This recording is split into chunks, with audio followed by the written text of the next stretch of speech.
Hello and welcome to Northwest Knitting. My name is Kathy and this is my knitting podcast. This is where I like to talk about my knitting projects and my love for natural fibers and what I've learned about creating clothes for myself that are more sustainable.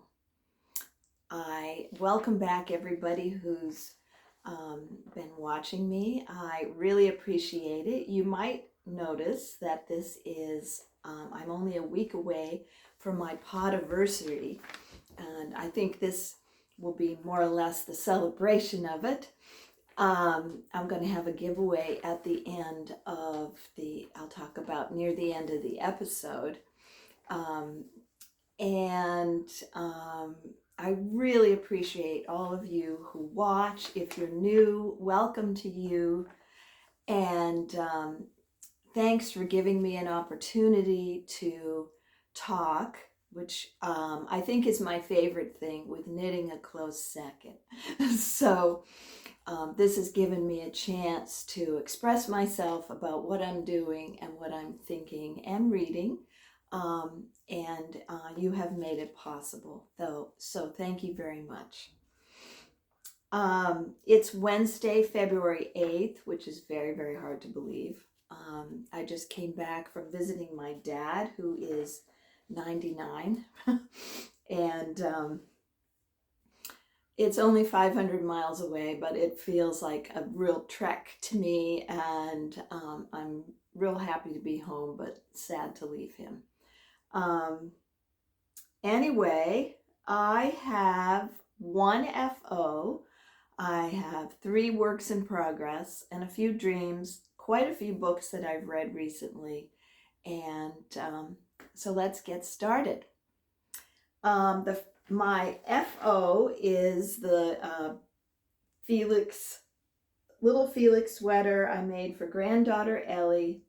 Hello, Ellie, it's Nani. Hi. Here it is. This is a very, very simple pattern. It's Flax by TinCan Knits, and it should have been a very quick knit, but I found that I was just getting back into knitting after my big break with the shoulder injury, and I just had a heck of a time with my tension, and I also had a hard time with the cotton. But it blocked. I am amazed, absolutely amazed, that it blocked out as nicely as it did. You can see it has a nice raglan increase thing. The original pattern does have a purl section here down the sleeve, and across the shoulder and down the sleeve, and I omitted that because I felt like there was enough going on with colors. I did not do short rows, and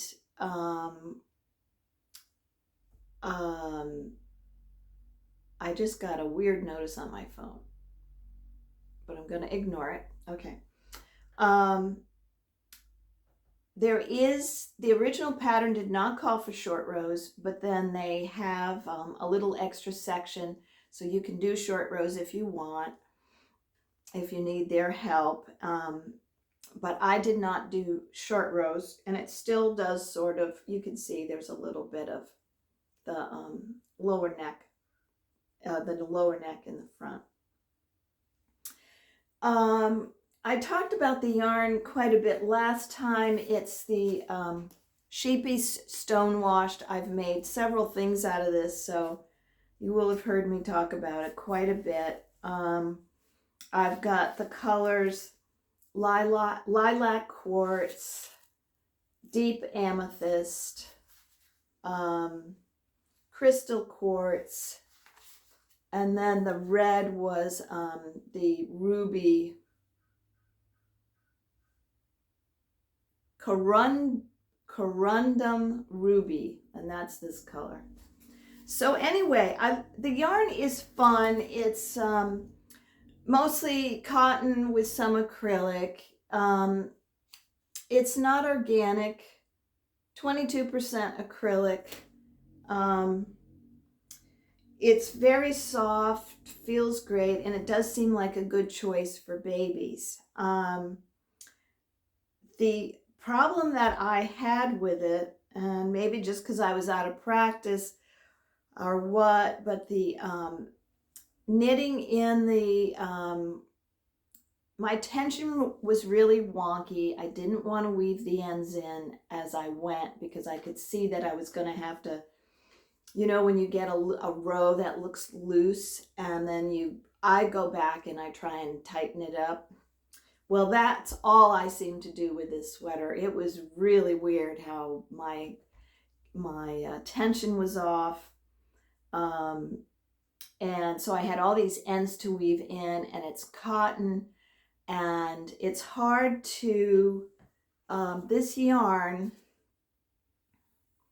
you really can't separate plies.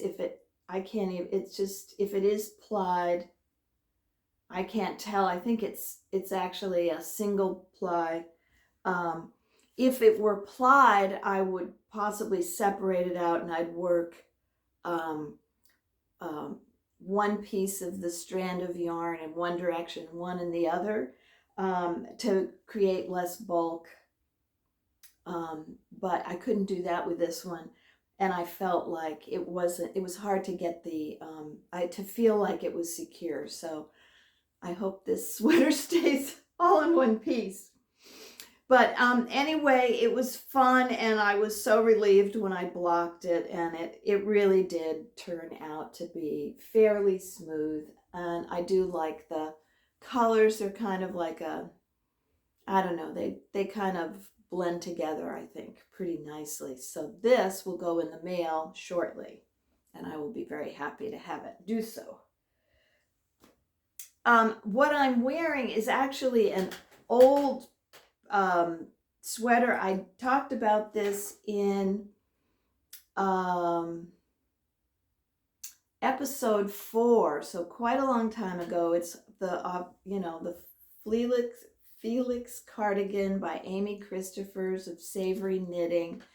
My yarn was 2 strands held together. One was 100% alpaca from Montana Fiberworks, called Distinctly Alpaca.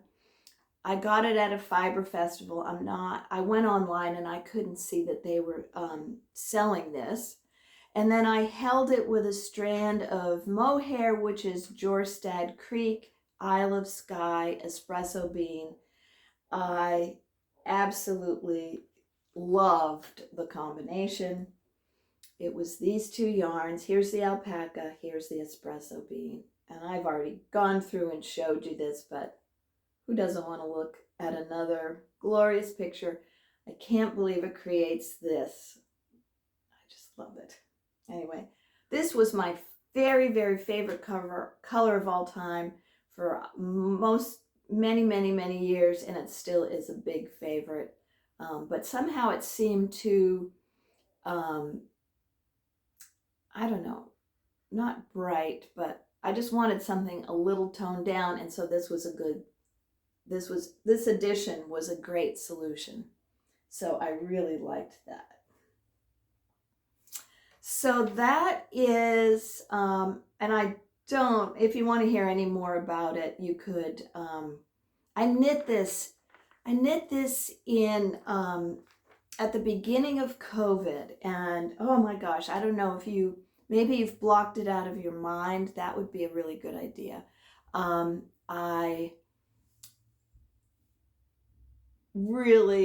think I was at a low point. Dennis was just continuing on. He just like reaches a roadblock and goes the other way, and he's off. He doesn't let things impede him. But I was like, oh my God. And I had just retired, and I was not happy. And so I went into my wool pantry, and those 2 yarns were just calling out to be used. And I had a very strong feeling that we should carpe diem, not wait to save our most precious yarns, but use them, enjoy them, wear them. And so I made this, and I think it's still one of my very, very favorite knits. Just the alpaca is very drapey. The mohair keeps it from losing too much shape. So this, gosh, it's heading towards 3 years old. Is that right?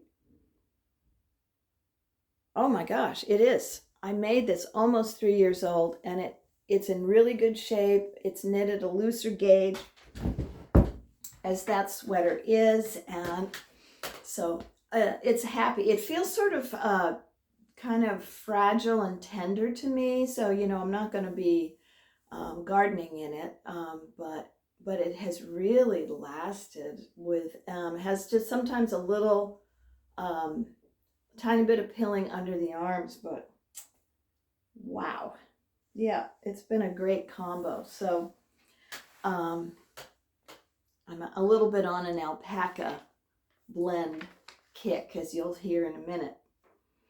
So it took me a while to get started. My shoulder is now about 80% better, and I am not bothered very much while knitting. My shoulder is not bothered very much while knitting. I get twinges, so it's an inflamed rotator cuff tendon, and I get twinges here, but I still have motions. This is heading out here is still problematic. I have a long list of exercises I'm doing, but knitting itself isn't bothering me very much. So you all were so supportive during that time. I really appreciate it. And at least that part seems to be, the knitting part seems to be on the go ahead here. So anyway, I don't have anything else finished, but I have 3 whips.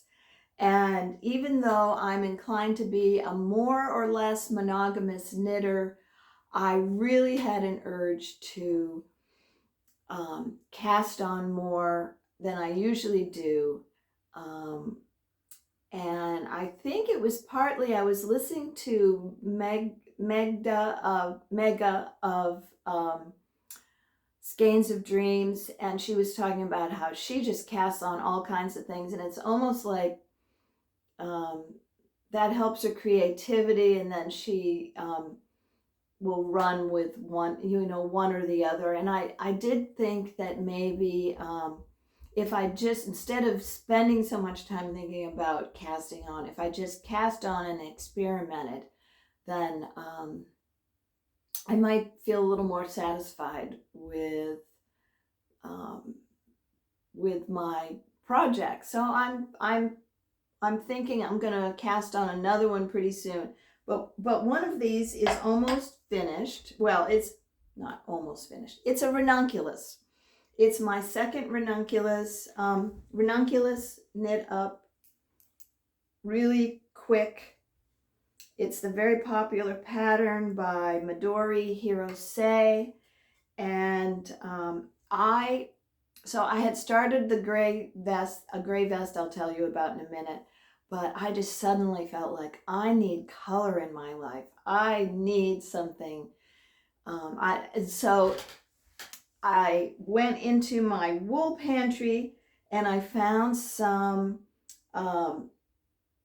Berroco Ultra Alpaca, and I bought this when it was on sale. So I found this color, and okay, the light is slightly different. To me, it strikes me when I look at it as more of a cobalt, but right now it's looking more purpley. I used to wear these really jewel tones back when I had almost black hair. And I have backed off from that, and I've gone more towards some grays and kind of some softer blues and lavender and so forth. But anyway, I had a real urge. So I don't know if this is really a good idea or not, but I I think it'll be nice to have something really bright in the in my closet. So I have finished the yoke, as you can see, and oh gosh, this yarn, after knitting with the Scheepjes and also this hand spun that I'm knitting with, this has just been so really smooth. The Ultra Alpaca is 50%. Let me read it what Berroco says. Berroco says, superfine alpaca plus Peruvian Highland wool. And you get 219 yards. They call it worsted. A lot of people feel that it's much lighter. I feel like at first I would have said DK, but yeah, I'd say more DK personally, maybe light worsted. I knit, so the pattern calls for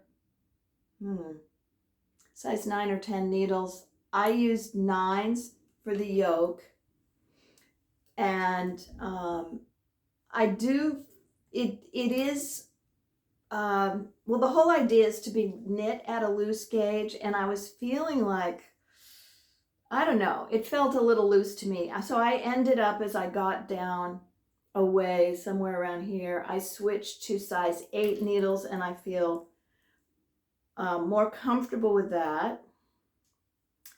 And I'm doing my sleeves on size 8 because there's plenty of room in the sleeve for me.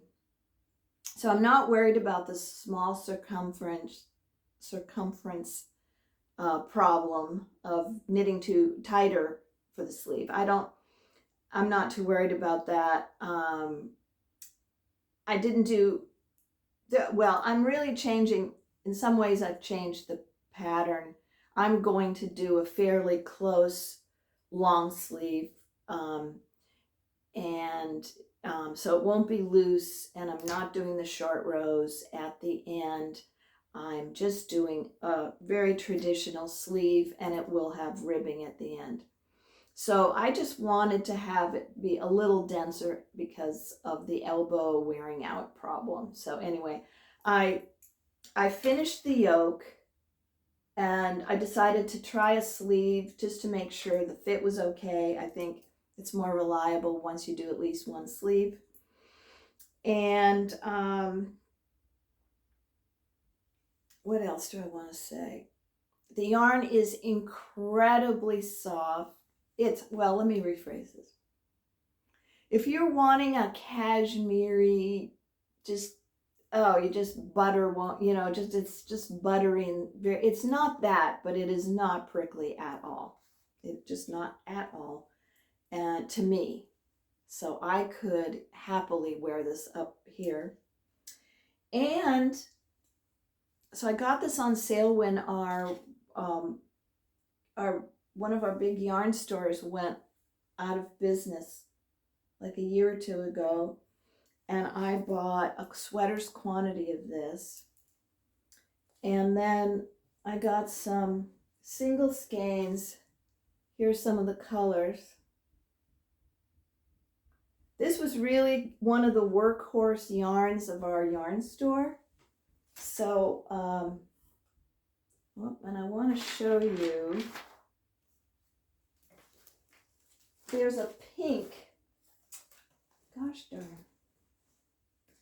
No, I'm not seeing the pink, but there's a really, really nice pink that has disappeared. Is it in here? No. Anyway, it's a really nice pink. It's really good. I don't know, can you see how that alpaca just creates almost a mohair look? So it just feels, it has just a really nice look to it. The skeins come in about 219 yards, and it's the range for the price for it is usually around $14, so it's a pretty good price. And I, of course, got it greatly on sale because of the closing. So I either got, 25 or 50% off. So this was really, really a very affordable option. And what I like about this color, I don't know if you can see it. I don't think you can, but it has almost like magenta strands running through it and also turquoise. So it has really been satisfying. I did go through the videos for a couple of the stitches until I remembered how to do this kind of stitch here, and I think one of these. But anyway, it's such a fun knit. As you know, a million people have made it. And what I really like about it is because you do the whole yoke before you have to decide what size you're going to pick. So I really use this as my swatch. And I did do front and back. It has front and back short rows, and I did both. So anyway, this is just, it's been very fun to work with. I've had a hard time putting it down, and I am hoping to finish it up soon. I use my markers for the decreases on this arm, and then when I switch to the next arm, I will move them one by one over to the next arm. And I started doing that actually. I've seen other people do it, but before that I did it because I had used up all my markers. So that's how I came to that. It works pretty well, and I'm using my barber cord, which happens to match perfectly with, so that's holding it nicely while I deal with the sleeves. So anyway, that's been a happy one. I wanted to try a new sweater, but then I had this yarn, and I just really felt like I needed to have something I could just jump into. I just didn't want to try anything new just yet. So that is what's happening there. The other thing I'm working on is the Burgos vest. I showed you a picture of it last time. It's by Rosa Pomar, I believe. And I got my yarn from Wildflower Farm, a small little farm in Oregon that was at Oregon Flock and Fiber, and it's Gotland wool. So Gotland wool is a, I looked up in Fleece and Fiber source book, and it's a modern sheep breed. It's Swedish, and it was evolved from some primitive breeds. And I've been super happy with, I love the color of it. It looks like, almost looks like mohair, doesn't it? You see how fluffy that is? It's just amazing. And what I liked about it, as I mentioned last time, was how it's undyed, but it is so naturally gray, not without brown in it. And I really like that. The only thing, well, let me just say, here I am. I've divided for sleeves here. Now this is a button-down vest, and I just love that. Even if I always button it or always unbutton it, I like that I think it creates a nice line to have the V-neck and then the buttons. I think it's really nice. I'm planning on making this more tunicky, more of a tunic. But I have had a little bit of a problem, and that is this yarn is hand spun, which I've never, so it was a pretty extravagant purchase really. and I've never bought hand spun. So I make these, I wouldn't say it's a huge mistake, but let me just say that I just do certain things so maybe you don't have to or something. Oh boy. So it is hand spun, and I feel like there's some, I'm having difficulty with, I've had difficulty knitting with it. A lot of it feels very tightly spun. And it's got this, I don't think you could see it. I'm pretty sure not. But it is a very, really twisted on itself. Which, because I'm fairly, I don't really know anything about spinning, just the tiniest bit. I love going up to Halsey, where there are a lot of spinners come to Youthful Fiber Farms. I really enjoy talking to those women and watching the spinners. And this time I really got to ask a bunch of questions, so I am slowly learning. But I have no ability to look at hand spun and be able to assess it. It has a lot of, thick and thin, which isn't too much of a problem. But the problem I have is this has been, when I have never had anything roll so tightly over the needle. It just, let me see where I am here.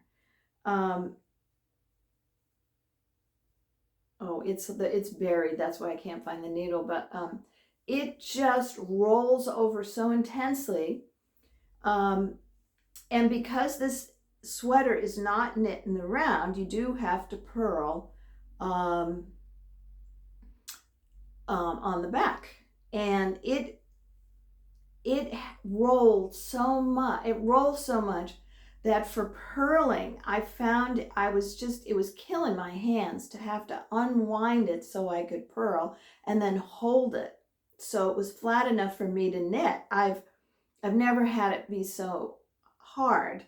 The knitting side is not so bad. So I ended up getting so frustrated with that purling that I thought, I'm gonna just knit this for the rest of because I have a long, I'm making this as a tunic length. I still have a lot of knitting to do.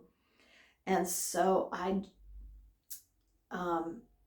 when I came down to where it's close to the two front pieces joining, I joined it in the round. I cast on 5 steek stitches, and I'm purling 2, and then I'm knitting the middle one and purling 2, and then I'll plan to cut the middle knit stitch, I think, or in between those two. I think I can do that. This yarn is practically felting as I work on it, so I am not really worried about steeking at all. I've only steeked once before, but I'm not worried about it. And so now I am just knitting. I am knitting in the round, and it is much easier on my hands just to knit. But that was interesting experience. So anyway, it's a fun pattern. It would be super easy. I do feel the yarn is really biasing. My swatch was biasing.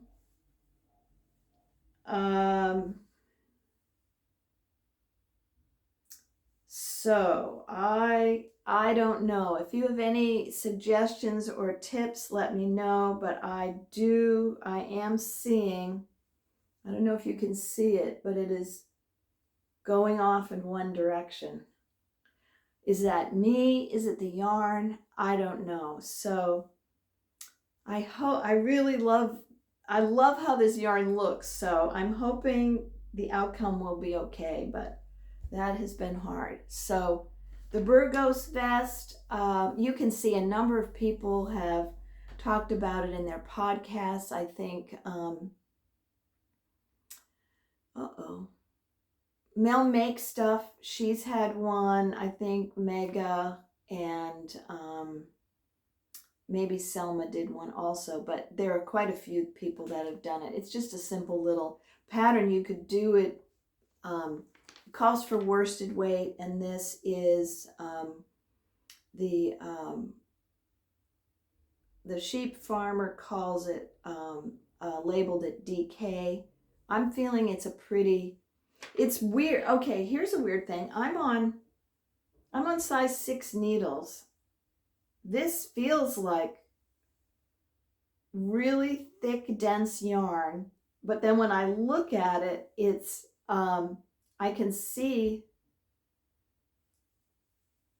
I don't know, I think my swatch didn't change that much. It did a little, and it really softened, so we'll see what happens. But anyway, I'm worried about that biasing. Okay, so I have one more whip. I wasn't thinking of doing this, but I had to. I was, when I knew I was going to be flying down to see my dad, I decided to do I needed something just super, I needed something mindless, and I needed some yummy yarn.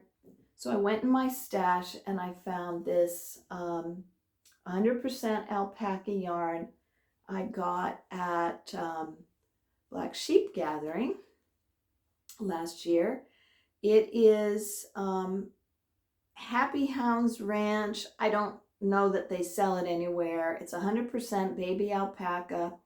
It says internationally sourced, but hand dyed in sisters. Well, alpaca grow beautifully in sisters, so that's kind of interesting. There's lots of alpaca in that area.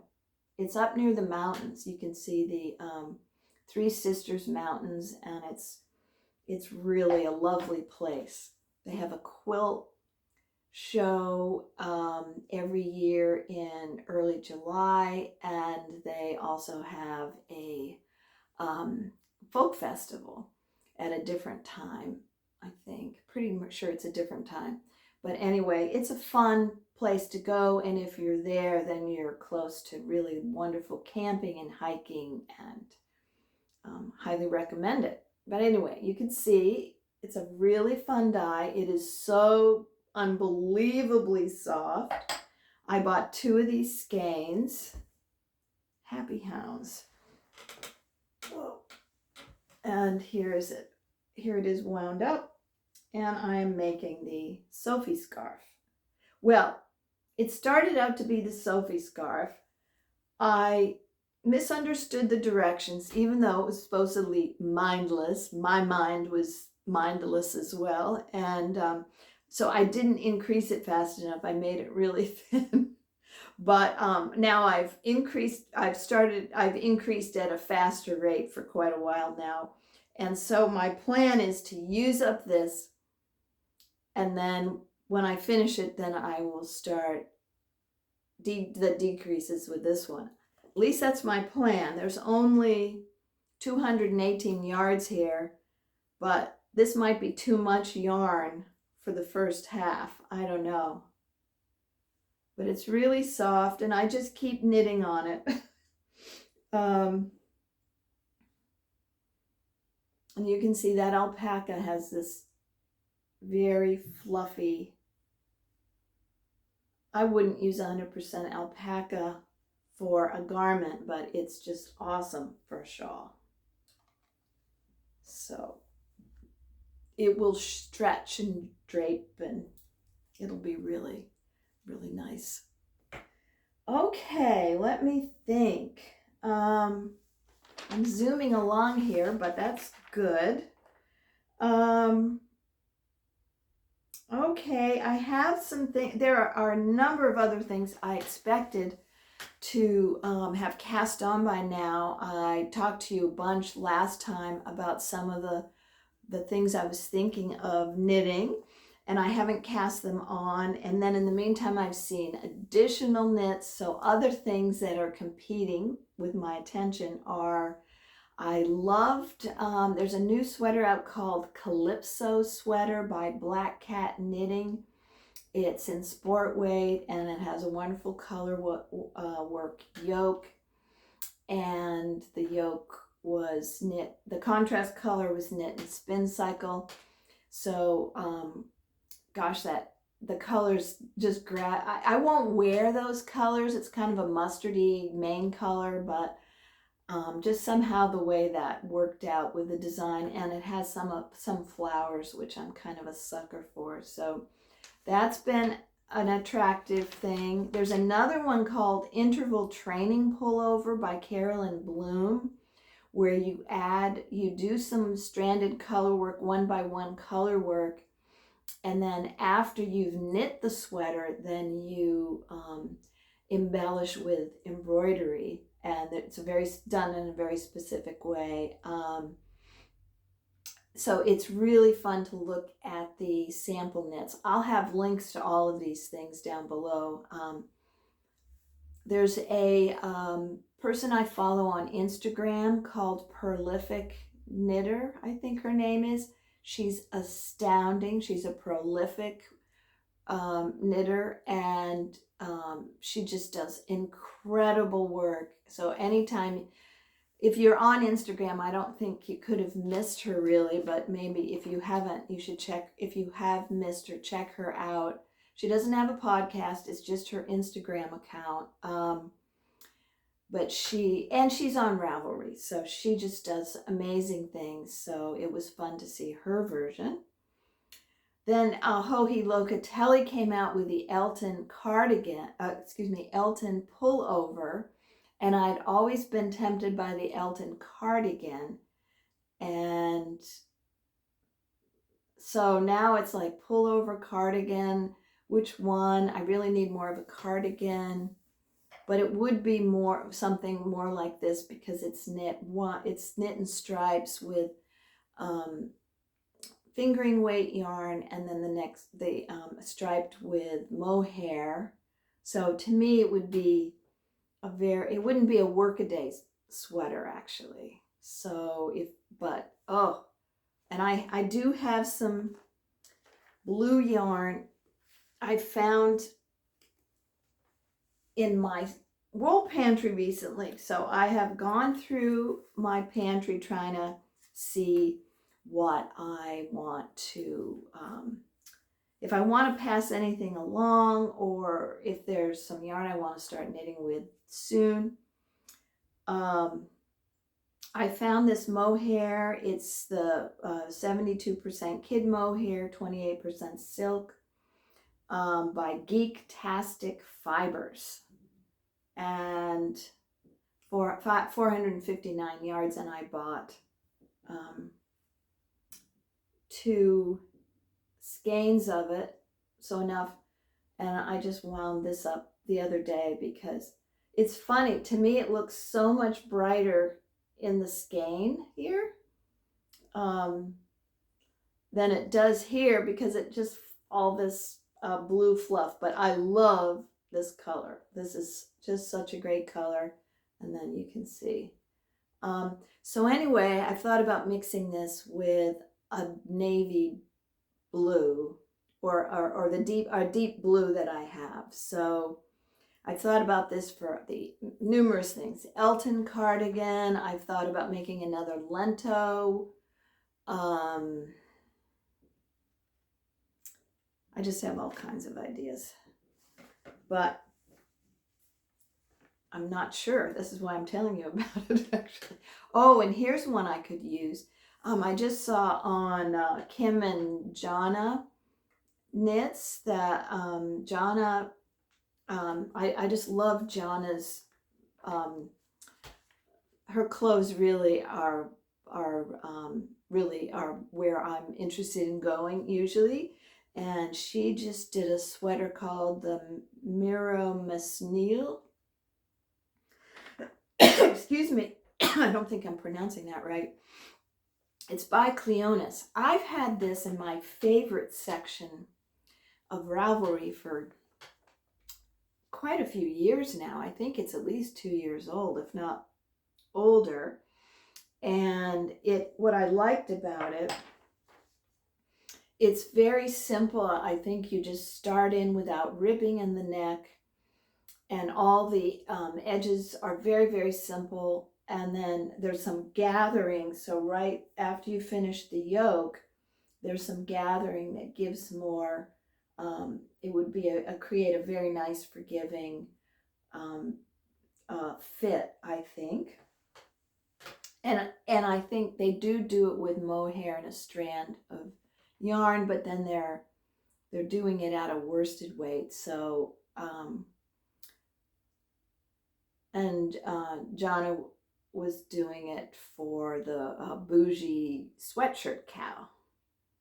So but anyway, this is very tempting. So I want to use it soon, and it's just hard to know which of these things I'll choose. What I really need is a more workaday cardigan, but I am pausing on that. I don't know. We'll see. Let's see. So those are my dreams. And then the other thing, let's see. Do I have anything more knitted related? There was a recent New York Times article called, I think it was called The Revolutionary Skein. I'll put the link below. It was all about knitting. A little bit, I don't know about you, I'm getting a little annoyed where I hear people, oh my gosh, acting like knitting is for people my age, and I of course feel like I'm 29 or 49, maybe 49, not in my 70s. And it just kind of gets old that knitting's associated with little old ladies who are,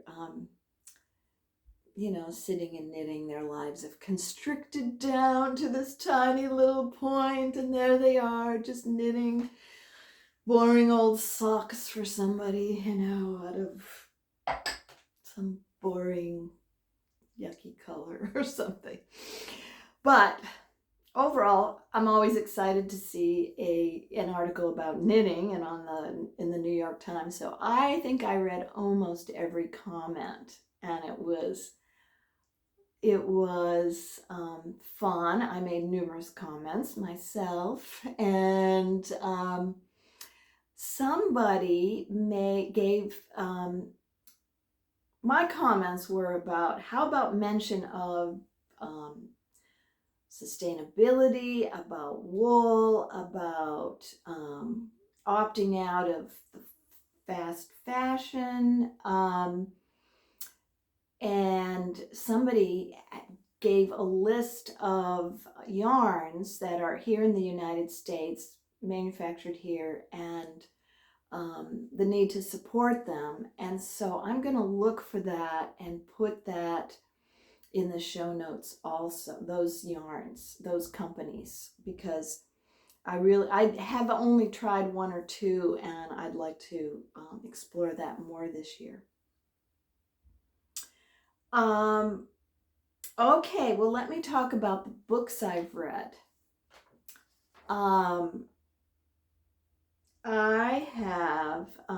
I've been reading a lot. I was reading a lot because I couldn't knit very much, and so I've been back to my more usual reading level, which with knitting kind of takes away from that a little bit. But I've read, I really liked 5 Tuesdays in Winter by Lily King.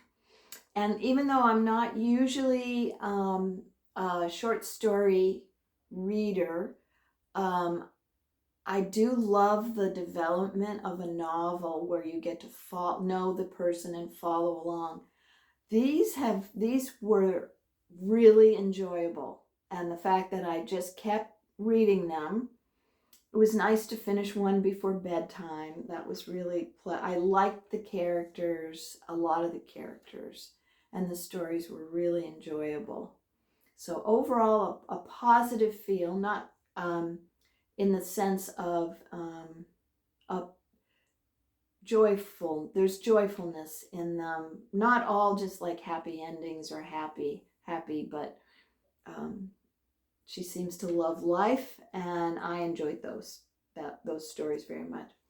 I read Shrines of Gaiety by Kate Atkinson, and it's a story that takes place in England. Kate Atkinson is one of my favorite writers. I wouldn't say this was my favorite of her books. I loved the Jackson Brodie series that she did that started with case histories. I particularly liked Started Walking, Took the Dog. I love that one. My favorite book of hers is Life After Life, which is the story of this woman's, the main character's life at times will repeat and go in different directions. You can see all the different ways, and then sometimes not chronologically. So the day of her birth repeats many, many times. And then a lot of it takes place during the London Blitz. Anyway, Shrines of Gaiety is her newest. It's in hardback, which I normally don't read, but it was Christmas, so I have a new hardback. It was kind of an interesting story. There ended up being about 4 characters I really cared about, and I'm trying to think of the time period. It might have been, I think it took place between the World War I and World War II. Oh, that's bad. Anyway, don't take my word for it, but it's about a woman who, one of the main characters has like I think you might call it a speakeasy or a nightclub. She has numerous nightclubs, and it opens with her getting out of prison. But then there's a police officer who's interesting, and there's a woman who used to be a teacher who's now in London and has had a change of fortunes, and then a young woman who I also enjoyed following. So it's a fun story, and it goes fairly quickly, I think. Another one I read was Our Missing Hearts by Celeste Ng. It's a dystopian. I'm pretty sure she's the person who wrote Big Little Lies, and this one is a dystopian novel, imagining a world that is fairly restrictive, is very anti certain people in society, particularly Asians. I wasn't really feeling dystopian, but my husband said I should read it, and I really did enjoy it. So, and it's a fairly quick read, actually. And then the one I just finished is Conjure Women. Conjure, Conjure, and it's by Afia Atakora, and it's the story goes back and forth between slavery time and freedom time. She calls the chapters, she labels them that way. Most of it takes place during Reconstruction, which seems like such a dark time in our history. But then we'll go back to slavery time. And I really did enjoy it. It's her first book. She's a good writer. I don't think the women necessarily were witches, but they were, it's about the main character is a healer. And it is mostly about her and her relationship to her community and to her white owner, young, same age as her. So yeah, I did like that book quite a bit. And I'm sure I'll have some more books to talk about next episode. Okay, so I'm going to do, I've never done this. Nobody's ever sent me yarn. And I'm not sure I even would want anybody sending me yarn, frankly, because I'm pretty occupied right now. But I went through my wool pantry, as I talked about last time, and I pulled out some yarns that I've had sitting out here since my last episode, testing whether I really would like to get rid of them. So let me grab these.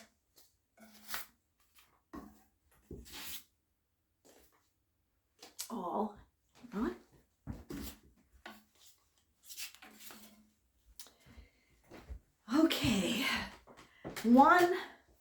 Okay, three of these skeins I've had for, okay, I think I'm going to do I'll do one giveaway this episode, and I will do another giveaway soon with the others I found.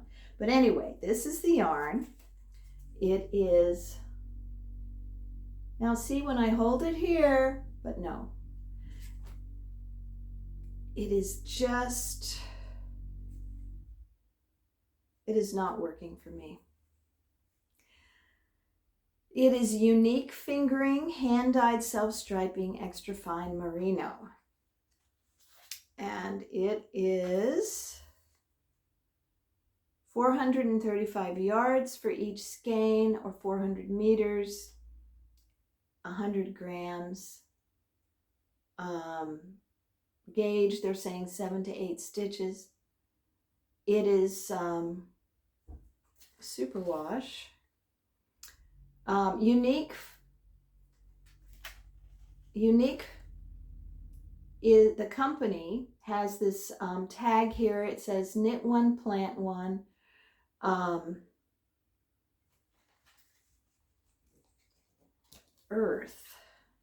Is the company Urth or Uneek?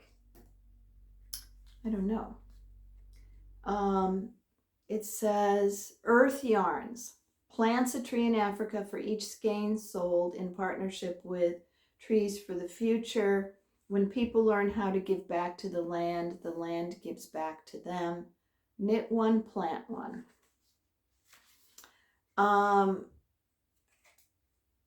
And okay, why would I not want this yarn? And why might you want this yarn? Okay, I think it's really neat. The sample, oh my gosh, the sample in the store, they had a sample, one of those butterfly shawls, and they also had a shawl made out of this, and it was just gorgeous. But here's what's, okay, so why wouldn't I like this? I like purple, I like gray, even the red's okay, but it's got quite a bit of orange in it. And if you like, and I don't dislike orange, but I don't wear orange. I don't feel like it goes with me if you put me in orange. No offense to Gigi. It just does not look good on me. And oh my gosh, I'd be sitting in a corner miserable if I had to wear the autumn colors. They just don't look good on me, much as I love them with my eyes and my brain, but not my heart. So anyway, I have 2 unwound skeins of this, and then I also have 1 wound skein,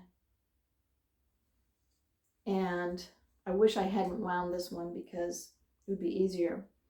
But I am going to, I will give it to, I'll do a random selection of anybody who comments and tells me what they just knit, what pattern they just knit, and what they are, what they just finished knitting and what they're working on now. So give me some ideas, folks, and I will send you the yarn. And if you do not live in the United States, it will be on a very, very slow boat. But anyway, I hope you all write a comment, say something, and I will send you this. And then we'll see what happens. I love your comments. So I don't know. Now see how it looks way more orangey here.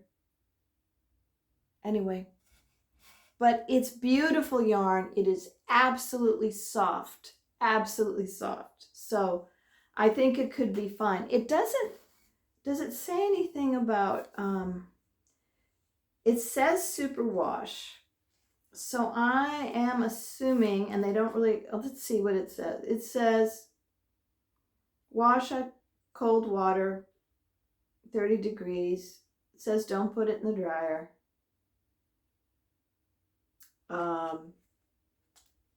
It has some really sweet bits here. I love this, but see that? It's so good. So it is good. That's why I bought it. I liked it. But when I get to it, it's super fine. It's not sock yarn. They do have a sock yarn. It doesn't have any nylon in it. So I think, you know, either something drapey or a shawl.